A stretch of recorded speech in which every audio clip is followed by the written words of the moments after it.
Welcome to the live Unscripted podcast with Rosabel, the place where genuine conversations meet inspiring stories, personal growth, and a dash of humor. I'm Rosabel, your host, inviting you to embrace life's unpredictable journey. Celebrate your unique story and find joy in everyday moments.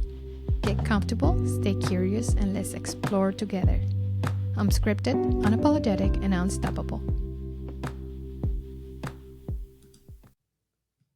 Hello, everybody. Welcome back to the Life Unscripted podcast with Rosabel, where we come to you with unscripted, unapologetic topics every week, 3 times a week, Monday, Wednesday, Friday.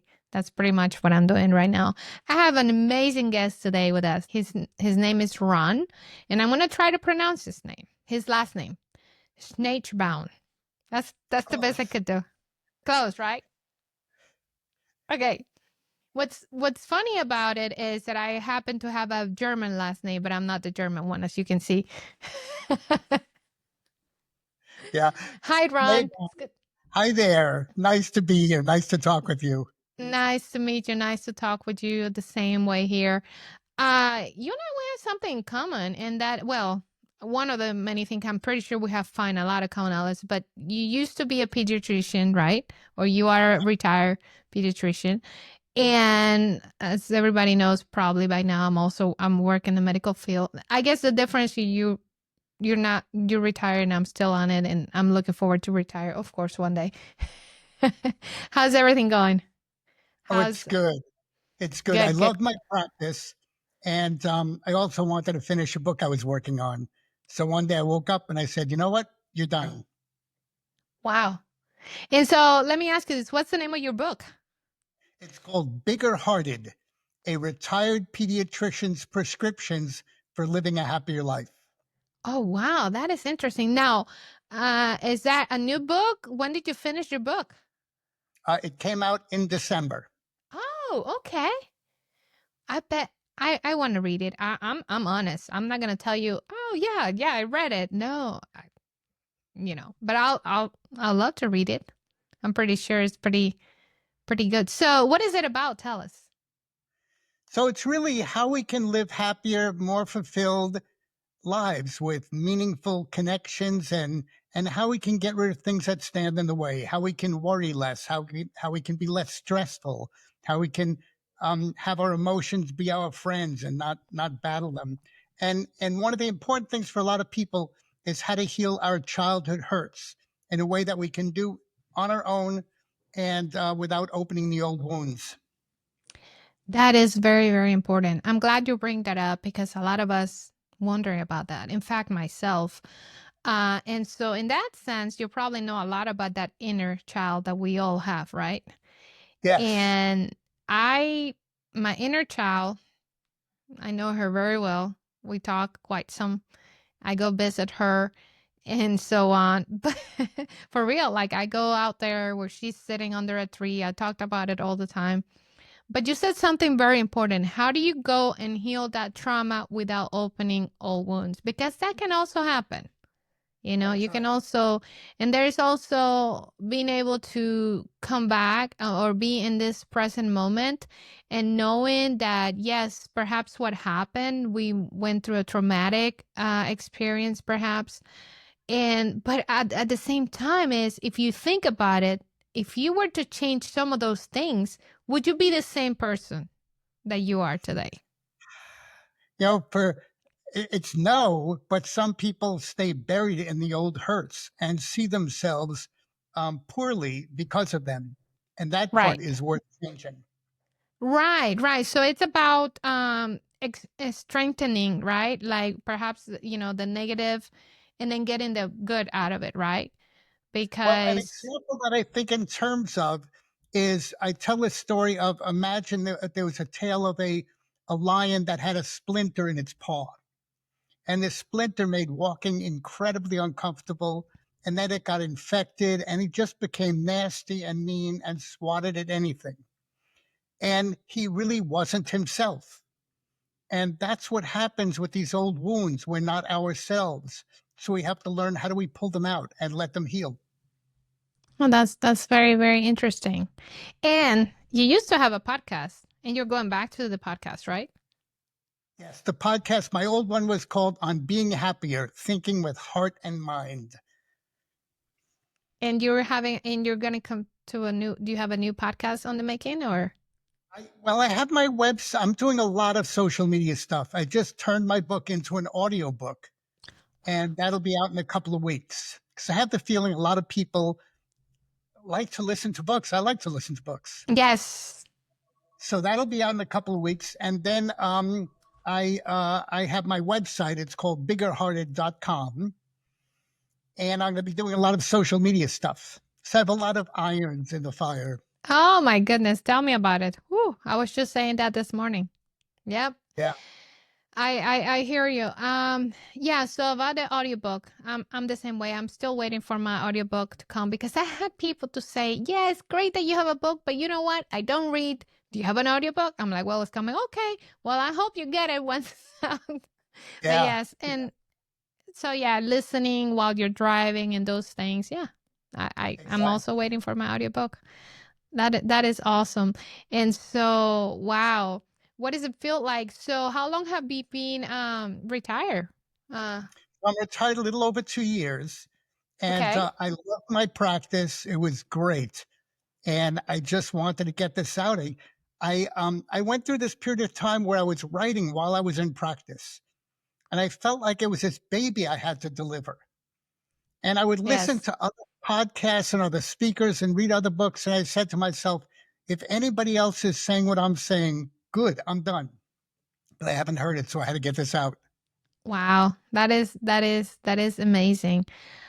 What is a message that if our listeners were to walk away with something today, what would that be? Well, if we think of our greatest moments in life, the times where and those mostly are the times we feel connected to other people, whether it's our children, a spouse, friends, anybody where we feel connected. At those times, we really enjoy life. So I took a look and said, what happens at those times? What is it that we can translate into making them happen more regularly? And what I realized is that we think in two different ways. We think with our intellect, that's facts and figures and science and knowledge and so on, but we also think with our hearts. Now, we do this in our most important relationships, but I've not seen it written and described. And what thinking with the heart is, it's through love and compassion, we can experience another's concerns and issues. And then if from that standpoint we say, how do I serve them? How do I help them? How am I there for them? Then that's thinking with the heart. And the balance of the two is what makes life work. I think of it as if you have scissors, you have two parts of the scissors to cut. So to move through life, we need both our intellects and our hearts. If we have just intellect and no heart, we'll be heartless and we won't enjoy life as much. If we have only our hearts, then we'll be bleeding hearts and we won't be able to be a solid individual. So it's that balance between the two. Yes, and that is sometimes the hardest thing to find that Yeah. balance in life. And that is the balance that we can find from life, work, home, motherhood, parenthood, all these things, that life itself hit us with. And so, yeah, that is a very, very interesting message that you Yeah. have So out it's fun. there. Yeah, it's fun because it means that if we think of what makes us happy, what works in life, there are two very different parts. There's one part we feel good about our accomplishments. So when you think of all that you've done to get to where you are professionally, you've gone through incredible hurdles and you feel good about it. The other side is feeling loved. So you wake up in the morning and you feel loved, not because of what you've done, just because you are. That's what you try to share with your kids and so on. When you have both of those, then you have a great life. Yes, when you're able to look yourself in the mirror and tell, I love you. You Yeah. love yourself, give you that kind of a, but unfortunately, we're saying this, but there are people out there who cannot even say that to themselves that they love. I mean, they cannot for whatever reason because Maybe society, maybe their circumstances taught them. They think they're worthless. They think all this erroneous thinking, all this negativity. And so that is a very, very important message, I think, that we need to spread. Yeah. So Absolutely. one And of the then, things, yeah, go yes, ahead. no, you talk a lot about connecting Yeah. with So ourselves. Yes, yeah, connecting with ourselves and what's deeper in us and deeper in the world. yes, eh, Um, one of the things to answer what you were saying is I had the privilege of working with children from birth till they go off to college. And children at about 6 months old have the most wonderful smiles on the planet. When they laugh, we laugh. It's like they're the most engaging, happiest, delightful little ones. Now, one of the secrets is we were all that child. We had to yes. leave it, develop our intellectual abilities and so on, but we also can learn to go back to experience that openness, that love, that presence. And we can all do that because it's in us. Yes. So, in other words, don't let that inner child of us die on. Bring it along with us, right? Be Yeah. silly sometimes, right?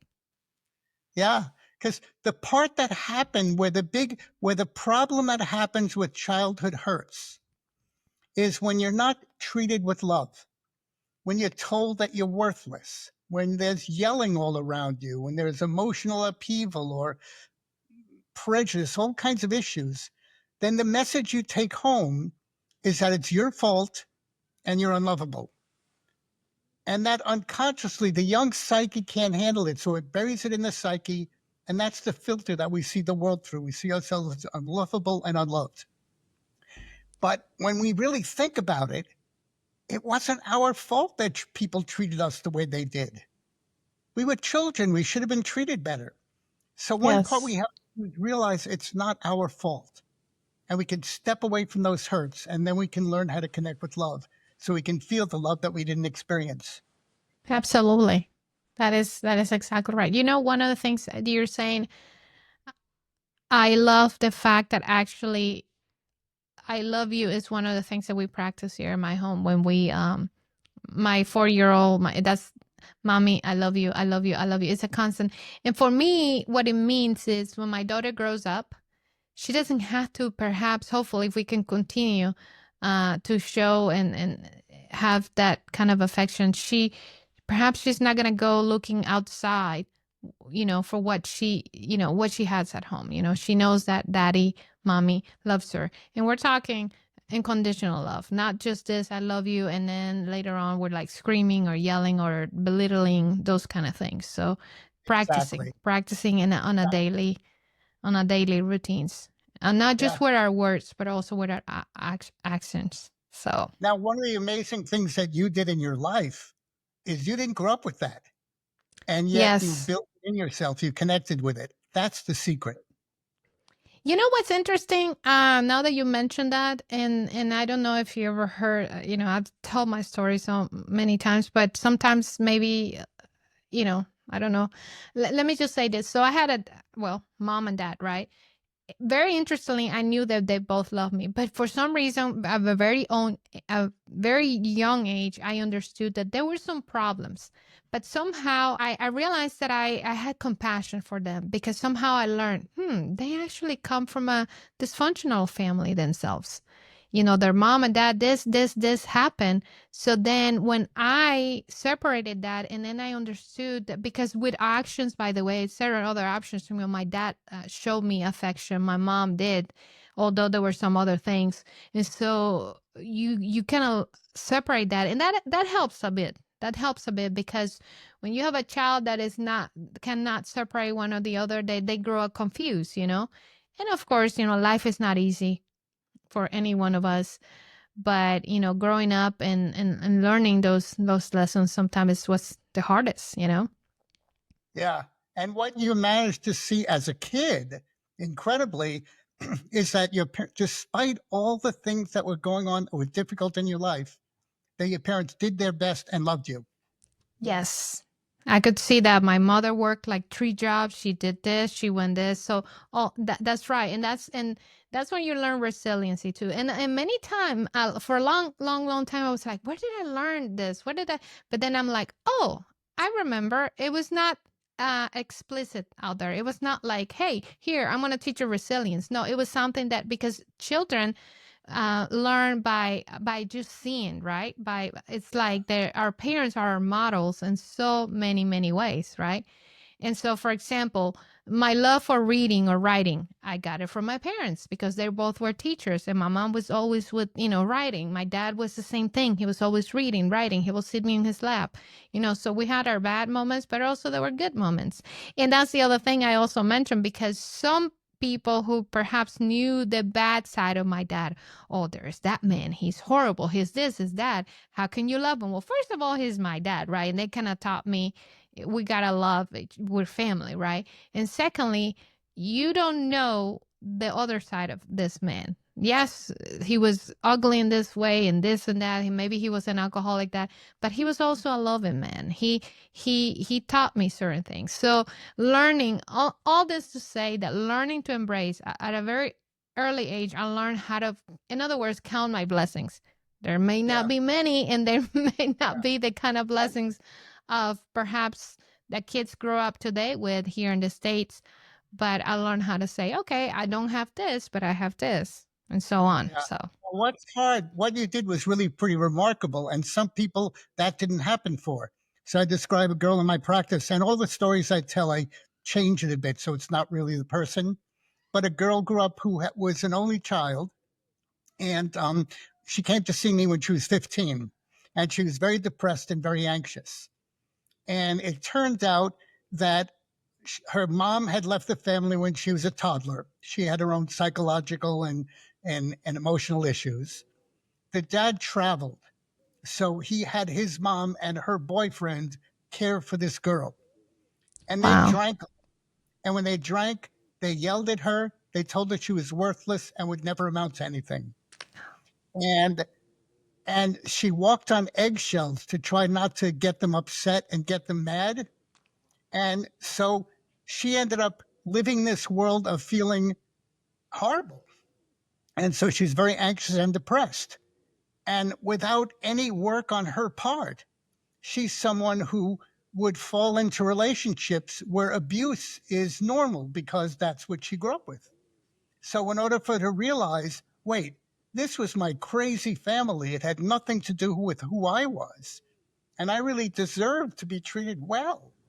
And the fact that I was Absolutely. because of me. So she has to go through, not has to, but she has the chance to go through what you went through as a child, but now there are years on top of it. Right. That is, yeah, that is true. And so many things that we are told, And I don't know if you know this part of the story, but my mom actually, um, apparently, and I say apparently because it was never 100% clear, that my mom apparently committed suicide when I was 17 and I lost her, right? And as that unfolds, because as if wasn't already like hard, there was hardship in this, as this happens, I tell the story that one of my aunts, she takes me to a counselor, because now, well, you're going to need some psychotherapy, whatever. She takes me to this person, and this person, I cannot remember what she said. The only thing I remember this woman saying is, well, there is concern because you may end up doing what your mother did. And I remember just like pausing and feeling deeply offended. I was 17, just barely 17, feeling offended because I look at this woman and I said, you barely know me. Yes, she was my mother. I love her. I miss her. But what makes you think that? I mean, we're two different people. You are forgetting. And I think from that moment on, I embrace a word that's called individuality.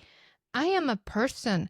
I'm not just, yes, there's the genetics, yes, there's their environment. I, I, I'm I mean, granted, I work in the medical field. I understand the science part of the research, this and that, but we cannot take away the fact that we cannot be reduced to statistics, to genetics. Yes, those play a role, But you also have to understand that there is a person. And I talk that a lot about in my book also, because with so many other things, all that to say. So that's how I came to embrace individuality and know that, like, okay, we gotta get to know people. We got to get to connect with their soul, with who they are. Not, there's Exactly. more behind. There's more behind my look. Well, she's Hispanic, therefore she must be this way. No, it turns out to be that I'm maybe not so much like it. You never know, right? So Yeah. that's why we need to make the effort to, well, unless we don't want to, right? To make that connection and get to know people. But guess what? We might get a good surprise. And what happens when we go through that process? We feel stronger. We feel better. Yes, There's an absolutely. amazing thing that happens if you have something on your mind and you tell a story to a friend who's a good listener. They don't have to say anything. By the end Yes, of by the end of you telling them what's going on, you feel better. Now yes, I thought about that and I said, why does that happen? How does that happen? And I think of boats going through a canal. So a canal has water at two different levels. And what the canal does, it allows the boat to travel through without going through waterfalls and so on. And the way it does it is the boat first goes into a chamber and the doors in front and behind get closed. And then the water level between that chamber called the lock and the next one get put on the same level. And then the boat travels to the next one and it goes through. When you listen to someone, you do that to get onto the same level. It's a very sacrificial thing because you have to block everything else out of your mind and listen to this other person. And the reason it feels better, I think, is the boat that travels through is love. It's your caring, it's your connection, it's love. So when we listen to another, we're there for another, we try to find what's deeper in another. They feel better and we feel better. yes, because we do find that deep connection. It is so amazing. I even said it here when I talk with the different guests, everybody. I always find that there's always something in common. And I feel like I find a little part of me in them, and perhaps they find a little part of them in me. And that's what makes us human. Isn't that the truth? Exactly. That's beautiful. Yeah, that's it. That's what Yeah. makes us human. And then we Yeah. come to realize that, again, we have more things in common than not. For some people are out there that thinking that, well, nobody understands me, nobody knows well, open your heart, let it out, and you will That's find out, exactly it. That's exactly. I right? think of it sometimes. If you think of music, we can listen to all different kinds of music and we take it in and it moves us. Instead, if we think of encounters with people as being the song that they're singing, we don't need to judge it. We don't need to criticize it. We can feel it, understand it, experience it. And that enriches us. Absolutely. Absolutely. It has a way to even humble us to, like, and then also when we know that somebody's going through or having going through a hardship, right? And it's not a way to, like, to diminish or to say, it's just, let's say you have two people and they all have different traumas, hardships. Everybody experiences trauma, hardship different ways, right? It's not to say that, well, this is worse or this and that. But as we listen to each other, we find, again, commonality. I'm not alone. I am not suffering alone.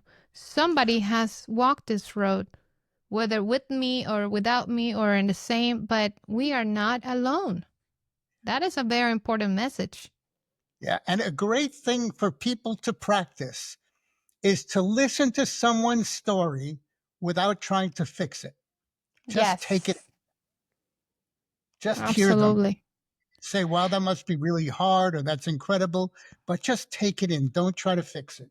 Yes, that's kind of like the meditation when you think about it. When you go into meditation, so you let your thoughts come in, like, and you don't judge them. You just let it be. And that's the same thing when we're listening to others. That actually could be considered, if we do it well, it could be considered a practice of meditation. We can make it Yeah. into a meditation, listening Yeah. to And others, that's what not life is. judging. And the other one is don't feel sorry for them Yes. because somebody could listen to your story and feel sorry for you, but yet that's what gave you your strength. That's what made you who you are today. Absolutely.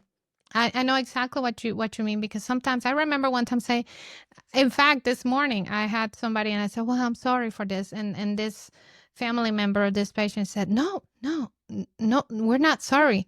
I'm like, "No, it was okay because it was a liberating process or whatever." So I was okay, and it's okay. It's good. It's good to say that, like, no, it's okay. It make me actually feel better because, oh, that means you grew, you matured, you learned something from it. You are at peace with it. That's good. I once hiked something called the Camino in Spain, in France and Spain. It was a pilgrimage. It was a Okay. and um and so people have done this for 1,000 years, have hiked this hike. And I say it because it's a story on the trail. When you meet someone, you wish them a buen camino, means have a good camino. And that really is have a good life. That's how it translates into Have a good into everybody. travel. Have a good, yes. Yeah. And everybody's camino is different. So we all go through Yes. very different experiences. Yes. Yes, that is true. And for one person might be trauma, the other no, but that doesn't give us the right to say, well, I've heard that stories before. I hear it all the time in practice. I don't treat children, but I do treat adults. And then they come with their parents, and me working in the neurology field, I see elderly people as well, memory issues and whatnot. And and one of the things I love the most is just to listen to their stories, to give them the time that they deserve, because it's important. Sometimes, Yeah. you know what I realize? Sometimes they come just because that is part of their socialization. Oh, I got an appointment with the doctor or the MP or whoever. I'm gonna go just talk about whatever.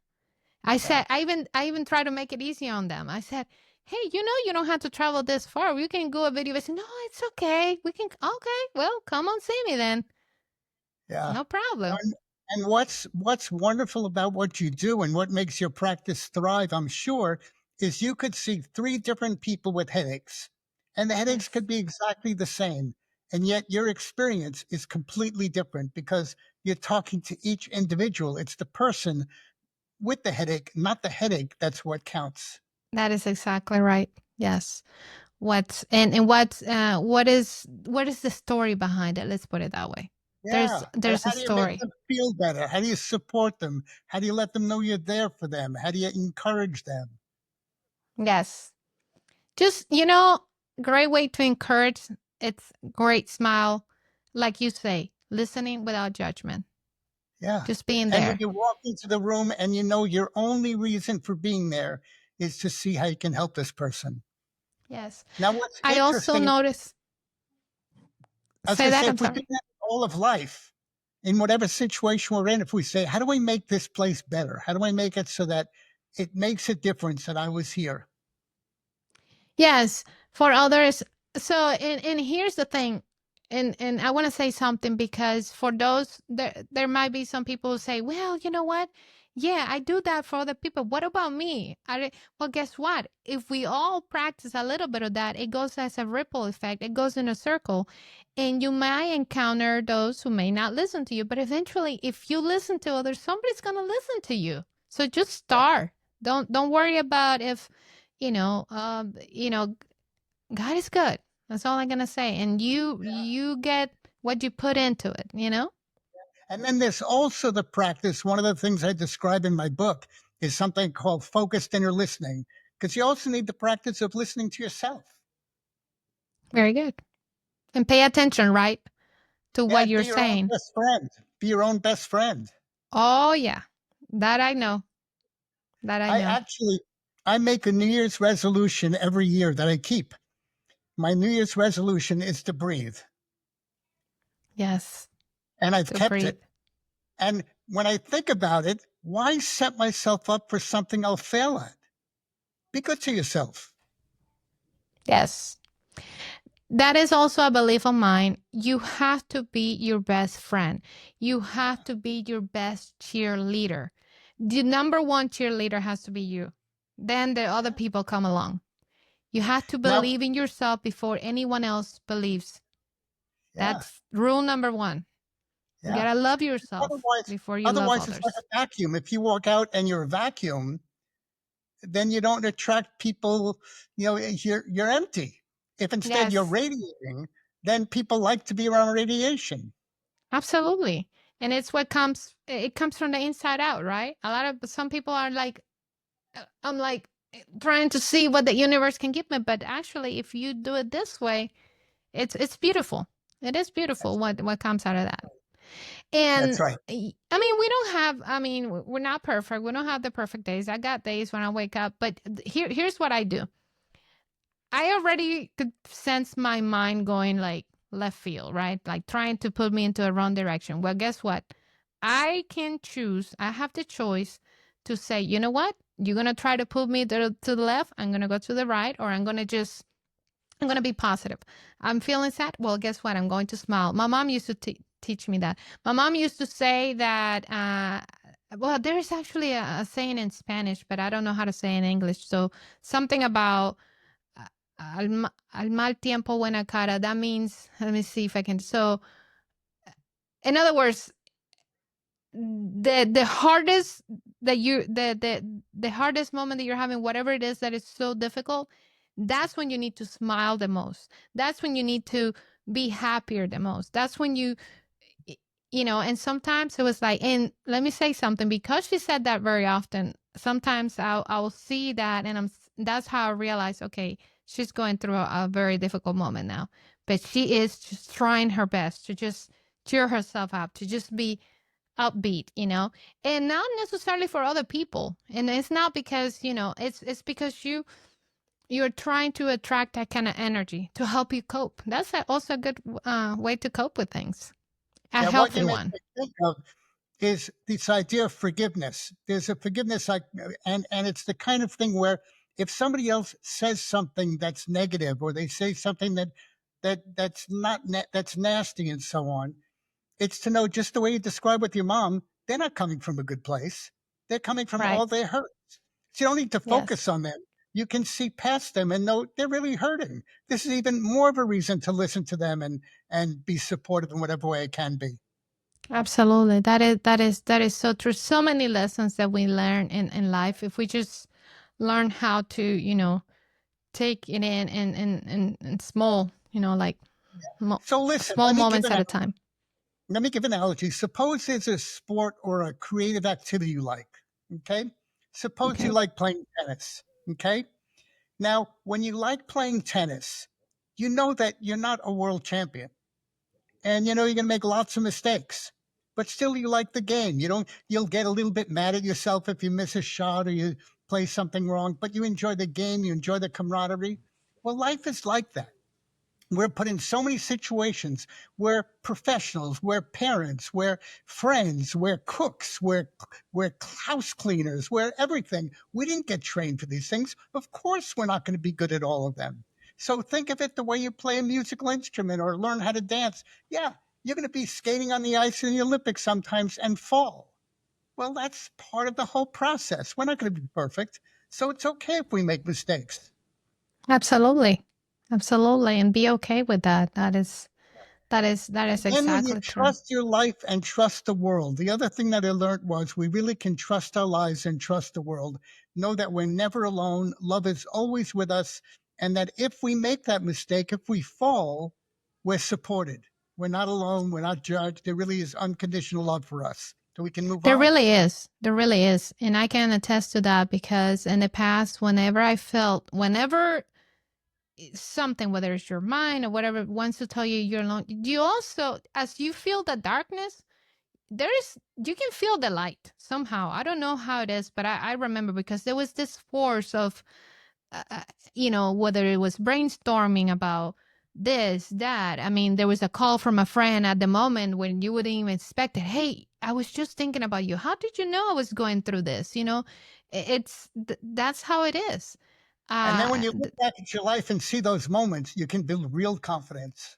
yes, that We're that is never exactly alone. right. Listen to this one. Um, Suppose you're sitting next to somebody on a bench and they drop their bag of groceries. You'll naturally lean over and help them. Now, Yes. that's a compassionate act. Now, that means we don't stop to put on a cloak of compassion. Compassion is with us. So as we open to it more and more, we feel more and more love. We feel more and more, we feel better about ourselves. So we can do Yes, that. it's practice. Yeah. The more we do it, the more we absolutely. I wanted Yeah. to ask you because I know children can teach us, you mentioned that earlier, can teach us the most beautiful lessons there. I wanted to ask you if anything that you remember, one of those particular moments, especially in your practice working with children. Can you tell me some story about that? Yeah. Well, one was I actually go back to, I was a school teacher before I became a pediatrician. And I was teaching fifth grade. And one day I felt like I just couldn't say anything nice. I couldn't get out of this miserable mood I was in. And I felt like I was giving one girl a particularly hard time. And the next day I thought, how am I going to greet her? Like, how do I make it better? And I walked into the room and the first thing she said was, "Oh, hi, Mr. Schneebaum." And I realized kids are forgiving. She didn't hold that Yes. against me. So kids are forgiving. Yes. And that's why I think it's in the Bible, it says that we need to be like children. We need to behave like children sometimes. So we need to be in that spirit, That's be it. As like you them. become like children, you enter the kingdom of heaven.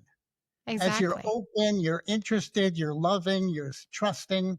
You're forgiven. You're Another that one that is true. happened, that I tell this story in my book. One day I saw this guy who was 16 and he was a bit of a troublemaker, but he also seemed like somebody who had real street smarts, was a real leader. And so I decided to give him a bit of a pep talk. And I told him that he had this ability to understand others and really was a leader, and that people, he might not even know it, but people looked up to him. And I said, he could do anything he wants in his life as long as he doesn't fall into people who want to pull him down and fall into drugs and drinking and so on. He'll be able to do anything. And he wasn't looking at me while I was talking, but I knew he was listening.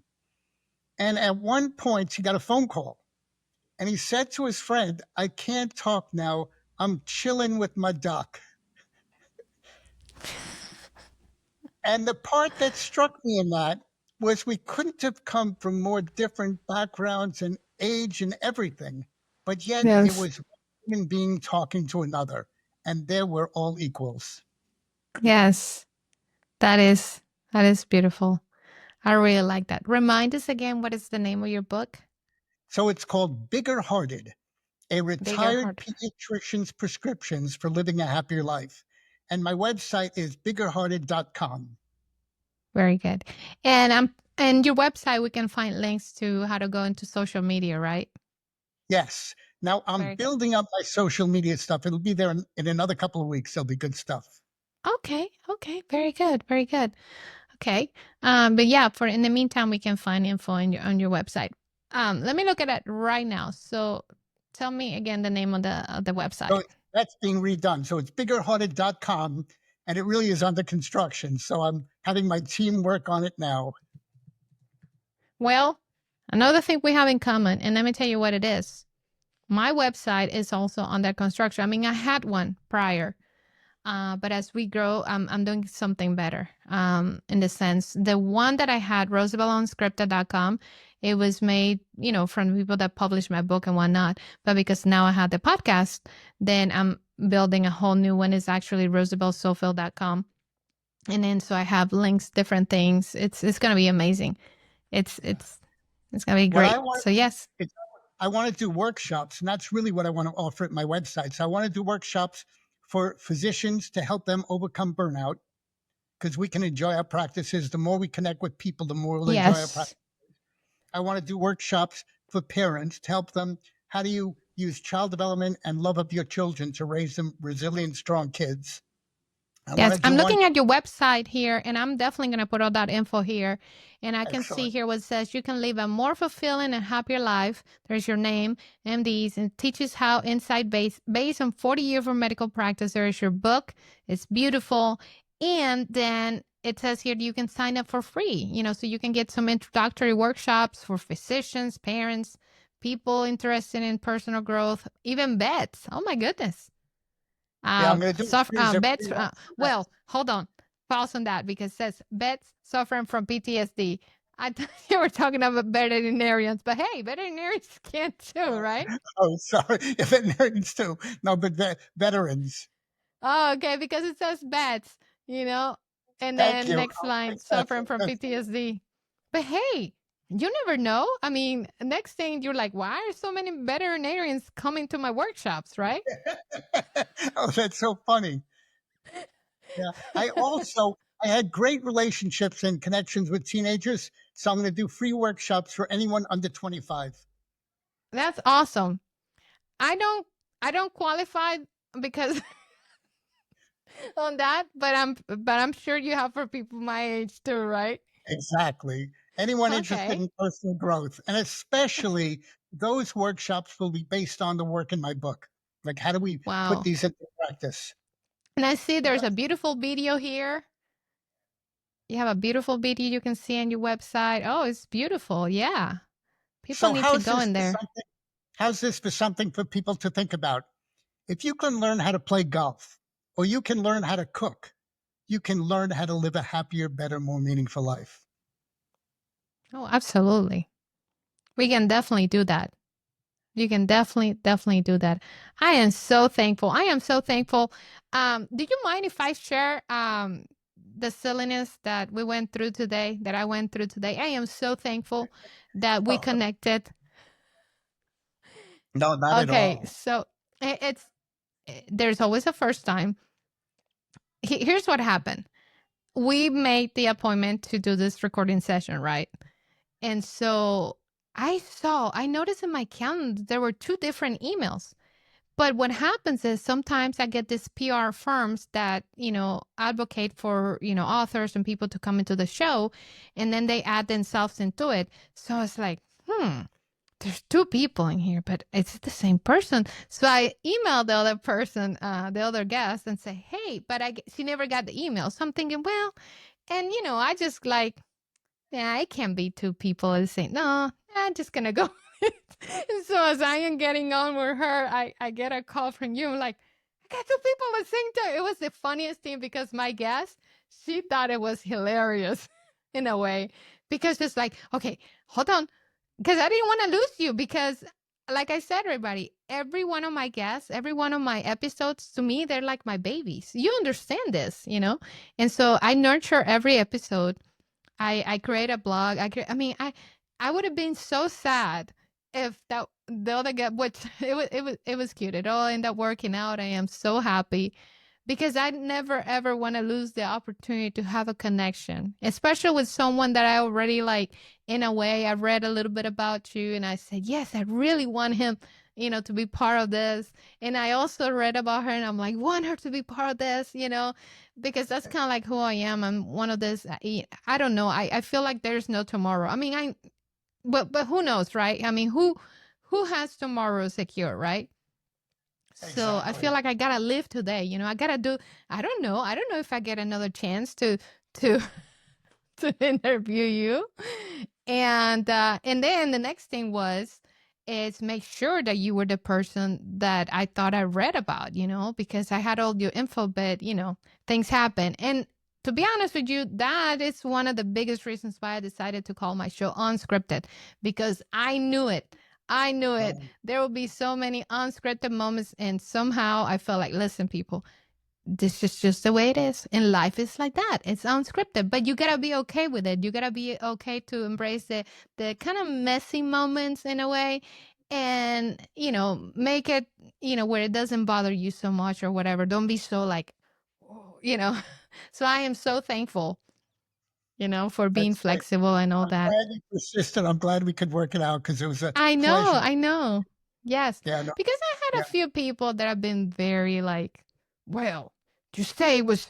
5 o'clock and it's 4:59 and I haven't heard from you. I'm like, take it. I'll be there. I promise I'll be there. I'm driving as fast as I can. I'm working up here too, and I'll be there. I promise you, I'll be there at 5 o'clock.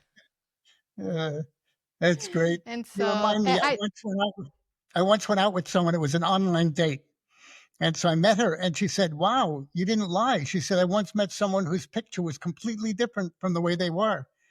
I said, "Well, actually, I did lie. I'm a lot taller. I left some of my height at home." Well, in the end, I'm glad we both persisted because it's a pleasure to meet you and talk with you.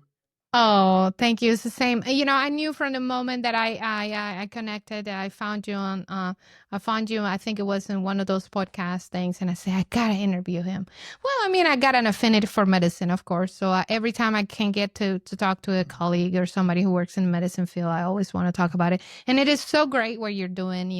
Bringing these conversations about how to deal with again because burned out in our profession is very, very, very real, and I'm sure you know about this. There are many days, I'll tell you this. Me personally, I love what I do. I love my patients, but the whole documentation, the whole clerical thing, it is a nightmare sometimes because we're like, but then I take a deep breath and then I remember why I do what I do. And Exactly. that's what helps me to go back. That's part of the part that I want to help rebuilding people because you don't get taught in medical school how to interact with people. You don't get taught Yes. how to stay with them and be with them through their difficult times. You don't get taught to how to do all of your work beforehand. So when you walk in the room, you don't need a computer. You can talk to the person. That is We don't get exactly right. so one So of my I don't know if so I was in family medicine right before that I came to the specialty, right? And that was one of the issues that I was actually having, and I do talk openly about this. The issue I was having because unfortunately our medical system is, it needs some work, right? Let's put it that way. So I was given 20 minutes to take care of however many patients in an 8-hour period, whatever. That was not enough. So here's what I did. I was not gonna be in front of a computer for those 20 minutes. I was gonna talk to them. I was doing so I sacrificed my time basically by not doing that. I was just chatting with them, getting everything. I took care of everything. And I barely look at that computer, only to put orders or whatever needed to be done. But then that charting, I had to do it outside. But because I had to go after, guess what? I will be coming home and charting from like 9, 11 p.m. I was doing all that extra work. And they were like, well, we don't want you to do that. But listen, if I don't do that, how am I going to truly connect with my patients? So my patients left feeling great, awesome, but it was also at the expense of my own health. I was getting burned out, all those things. So things change now that I'm in the practice and in specialty because now I'm allowed a little bit more time, which it helps a whole lot. And we have new systems in place that help some, but still, now I still do that, especially now. I give so my undivided attention. I also teach Yes. how do you do that and and make your notes not get the best of you. Like how do you get through that in a way where you can manage it uh, Right. and and yeah. Right. Well, now we have with AI, we have certain things that I listen to the conversation, help us draft the notes. So that is helping a whole lot. But I'm very, very happy because once again, I don't have to spend so much time thinking like what I'm going to type here or this. I'm actually looking at the patient. I'm taking care of them. And they live with a sense of somebody listened to me, if nothing else. Somebody, I feel important. I'm not just another number, another MRN, another whatever. I'm And then it's the important. most incredible profession in the world. Yes. Isn't that the truth? Yeah. Yes, that is true. Well, how do people call you? Do people just call you Ron or Dr. Ron, or how do you want? Because As an adult, I don't care. Like when I was in practice, I was always Dr. Schneebaum because I mean that's what I was. right. But otherwise, I don't care. So Well, Ron, I Dr. Schneebaum, I, Dr. I Ron, could I don't call you care. Ron. Let me tell you Oh, oh, because it's hard for me okay. until I practice and learn how to say your last name. My mother once asked me how I pronounce it. Oh, really? My father had died, and she said, "How do you pronounce it?" But no, Wow, that's so funny. Ron But is let me say fine. something. Do you know? I'm going to tell you something about my first name, Rosabel. Okay. I don't even know how to pronounce my own first name. I'm not 100% sure. Well, I'm kind of practicing. Let me tell you why. Because here's what happened. Rosabel, like it is, Rosabel, apparently is an English name. My father found the name as Rosabelle, or it was like a French, like the French version of it. So he took the LE out of it, and he thought that if he did that, he will make it Spanish enough. Well, Rosabelle is actually English, like great. And then my mother decides to give me a middle name of Virginia. Well, another English name, okay. And then I end up marrying somebody with a German last name. Well, can that be any more of a mud? That's Mix. so sweet.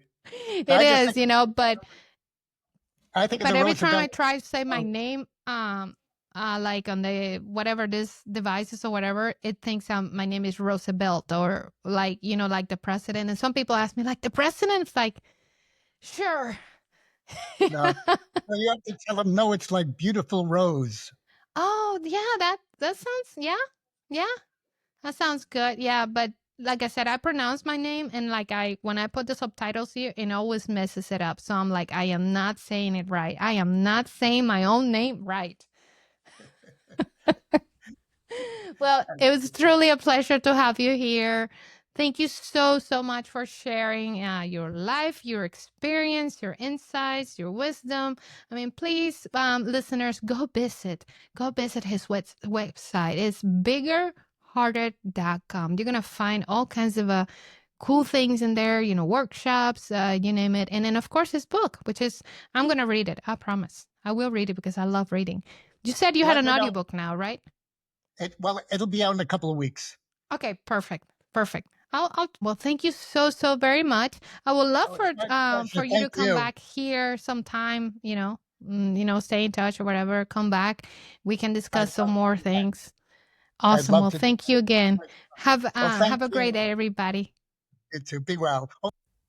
I want to invite you, yes, you listening right now, to check out my book, The Courage to Succeed at True American Dream. It is available now on Amazon and also Barnes & Noble. This is a story of resilience, grit, and what it really means to chase your dreams, even when the odds are stacked against you. If you ever face fear, failure, or uncertainty, this book will meet you right there and remind you that courage always has a voice. Just search The Courage to Succeed at True American Dream by Rosabel Sofel on Amazon, or head to the link in the show notes, because your dream is worth it and your courage can take you there.